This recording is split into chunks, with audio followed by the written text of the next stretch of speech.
Bonjour, je suis Sylviane Djekenou, directrice de Sissi Box Events, connue sous le nom de Sissi, le petit nom sous lequel l'on m'appelle généralement, comptable de formation, et je suis secrétaire comptable dans une entreprise de la place.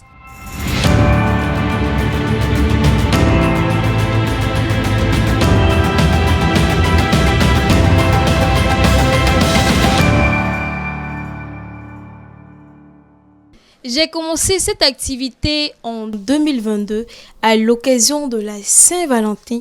Nous avons commencé avec 50 000 les moyens de bord, ce que nous avons eu sous la main.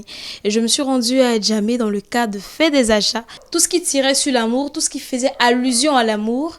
Et je suis venue à la maison, j'ai fait des mélanges. C'est-à-dire j'ai fait des emballages cadeaux avec les chocolats, des bardeurs pour les hommes, des sacs à main pour les jeunes filles. Et j'ai fait des emballages cadeaux. J'ai posté sur la toile, sur les différents réseaux sociaux que nous avons. Et c'est parti comme ça.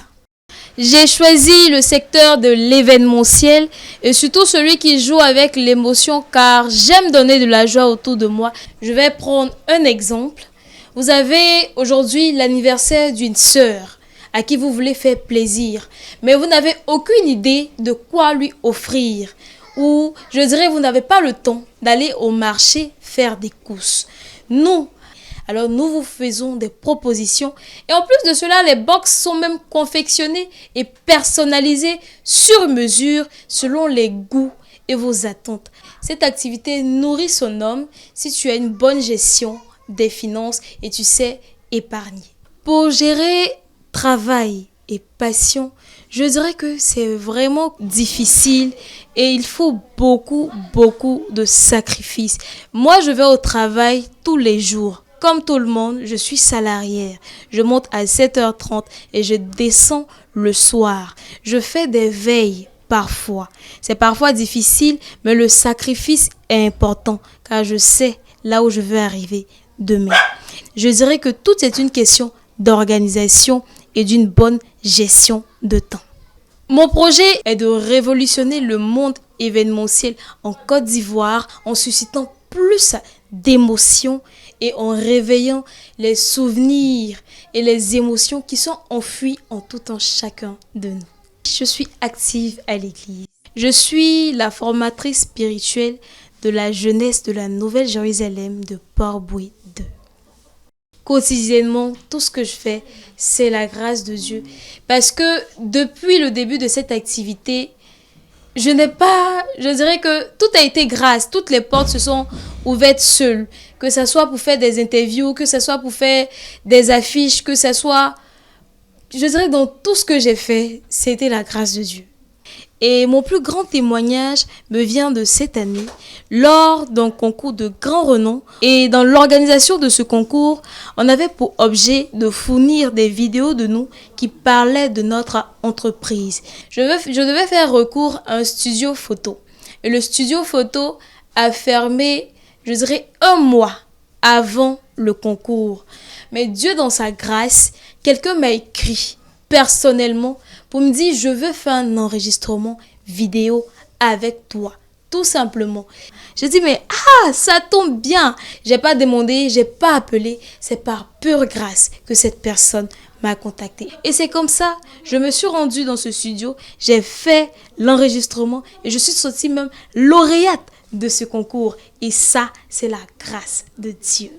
Vu que c'est une structure événementielle et que on n'offre pas seulement des cadeaux, mais on fait également des prestations avec saxophonistes et lectrices qui se déplacent et qui viennent vous donner de l'émotion. Et la lectrice, elle, son travail, c'est de susciter l'émotion, de vous rendre le texte que vous allez dire.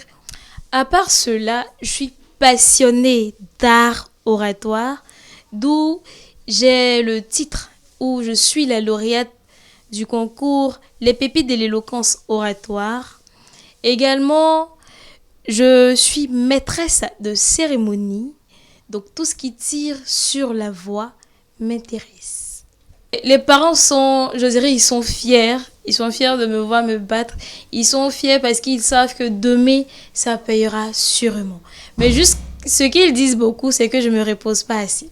C'était très, très difficile parce que j'étais seule. Il y avait la pression.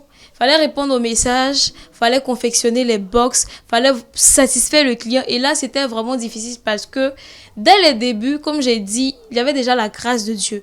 Et on avait assez de commandes. Donc, je dirais, satisfaire le client dans un bref délai avec assez de commandes et toute seule, c'était vraiment pas évident. Donc, il y avait vraiment cette pression-là. Mais par la grâce de Dieu, nous y sommes arrivés. En tant que femme, il est important et essentiel de se battre.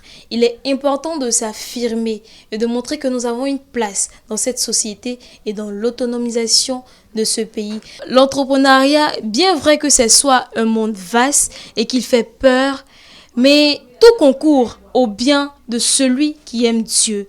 Alors si vous croyez en vous, vous croyez en vos rêves et que vous êtes déterminé, avec la grâce de Dieu, je sais que vous pouvez y arriver. Donc, il faut croire en soi. Il faut croire en ses rêves. C'est bien vrai qu'on peut s'asseoir et l'on va nous donner, mais c'est encore mieux de se battre pour montrer que nous sommes les leaders de demain. Je veux dire d'abord merci à Dieu parce que c'est par pure grâce tout ce qui se passe dans ma vie. Merci à mes parents qui me soutiennent quotidiennement, à mes proches et à tous ces mentors-là qui me conseillent tous les jours.